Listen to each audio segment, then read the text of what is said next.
Have you ever stopped and wondered why your grandparents might have said something was swell, your parents thought it was groovy, and now for your kids, it just slaps? Well, that's exactly what we're going to dig into. We are diving headfirst into the Generations Slang Handbook by Natalie Lang. Think of it as our guide, our cultural time machine, to see how even when our words change, the feelings behind them, they stay pretty much the same.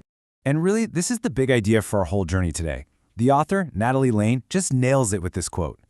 For decades, we've all been trying to talk about the exact same things, love, ambition, what it means to be cool. We just keep inventing a new secret code for it with every single generation. And this handbook, it's our key to cracking that code. So here's the game plan. We're going to start by seeing how one feeling can spawn so many different words. Then we'll look at how we're connecting across generations. After that, we'll get into the big one, how we define what's cool. We'll cover emotion in every era and the language of the daily grind. And to wrap it all up, we'll take a peek at the future of slang. It's going to be a wild ride. Okay, let's jump right in with our first major theme, connecting with each other. This is all about how we talk about the absolute cornerstones of our social lives, attraction, our friendships, and yeah, even heartbreak. I mean, how on earth did we get from courting to something called a situationship? Let's find out. Okay, check this out. What's so fascinating here is watching the whole idea of charm just completely transform. Back with the silent generation, you see these polished, almost Hollywood-sounding words like dreamboat and suave. It was all very formal. Now, just slingshot all the way over to Gen Z. Rizz isn't really about your looks, it's about your confidence, your social skills. Sure, a snack is attractive, but having rizz is about what you do and who you are. So let's zoom in on rizz for a second. It literally exploded out of the gaming and streaming world. And that's key because it shows this huge shift. It's not about just being attractive anymore. It's about your active ability to be charming, to perform confidence. It just perfectly captures how Gen Z values personality in a world where your online vibe is every bit as important as how you are in person. And this evolution just keeps going when you look at how we define our relationships. I mean, just trace the line from courting, which was this formal process, often with family approval, to the wild, wild west of ambiguity that is the situationship. You see the same thing with breakups. Parting ways sounds so dignified, right? Whereas ghosting, that could only exist in the digital age, thanks to our phones. The tech we use is literally shaping how we love and how we leave. So, take a second and think about your own words. Do you have a squad, or does your social life pretty much live in the group chat? Are you talking to someone, or are you going steady?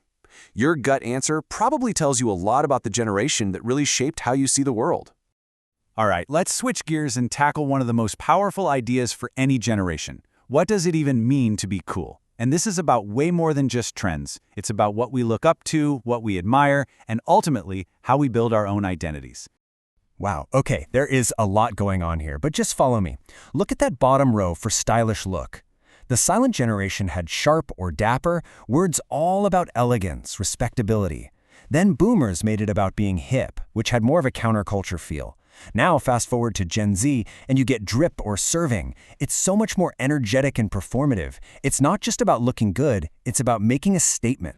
And this brings us to this absolutely brilliant modern term, main character energy. This isn't just about being confident, it's about seeing your own life as a story, and you're the one holding the pen. In an age where we're all kind of curating our lives on social media, this idea of narrative control just makes perfect sense. It's the ultimate form of self-expression. So what's your definition? When you think of cool, do you think of that classic, sharp elegance? Or maybe the rebellious vibe of being rad? Or is it that modern, confident performance of serving? Your answer probably lines right up with one of these generational mindsets. Okay, now let's get into the messy stuff, our feelings. Every single generation has its own unique toolkit for expressing joy, frustration, and all the weirdness in between. We're going to look at everything from insults and drama to what makes us laugh. The contrast here is just amazing. Hearing an insult like nincompoop today sounds almost cute, right? Now compare that to calling someone an NPC, a non-playable character from a video game. It's a deeply modern insult that implies they don't even have free will. And look at drama. It went from a little fuss to a whole personal narrative, your own lore. We've literally learned how to turn our drama into content. And speaking of turning drama into entertainment, let's talk about Delulu. What I love about this is how self-aware it is. It takes this heavy feeling of being delusional about a crush or your future and makes it into a funny, shared joke online. It's basically a coping mechanism and a meme rolled into one. It's a perfect example of Gen Z using humor to process really intense feelings as a community. So think about it. When something is hilarious, was it a hoot or are you literally screaming?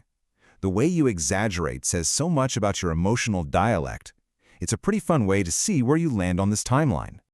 Okay, let's talk shop. Our relationship with work, with money, with ambition, it has changed so drastically. And you better believe our slang has changed right along with it.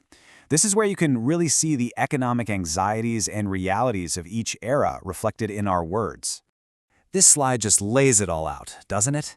This is the huge philosophical shift.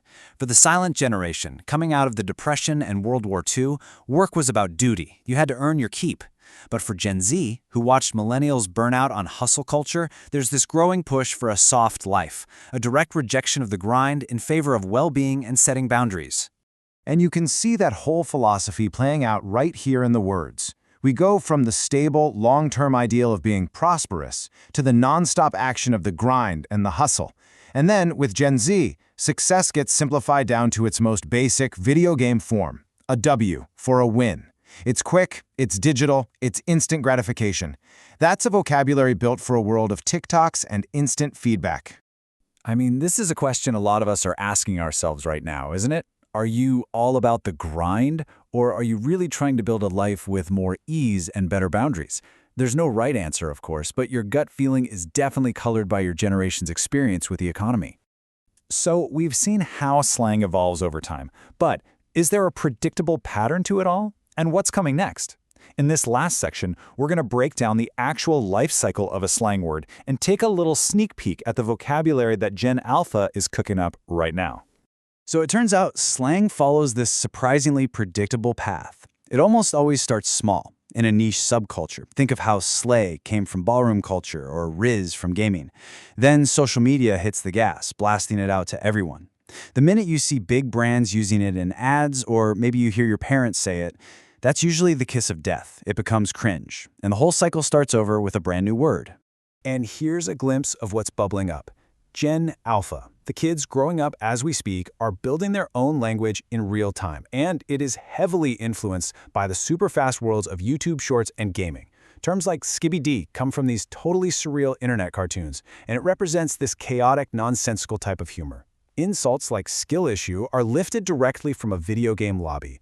Their world is digital first, and their language absolutely reflects that. And that brings us right back to where we started. Different words, same feelings. So as language keeps twisting and changing at the speed of the internet, the real question is, what's next? What timeless human experience, love, success, feeling awkward, pure joy, is just sitting there, waiting for Gen Alpha to slap a new name on it? That's the beautiful thing about all this. The story is never, ever over.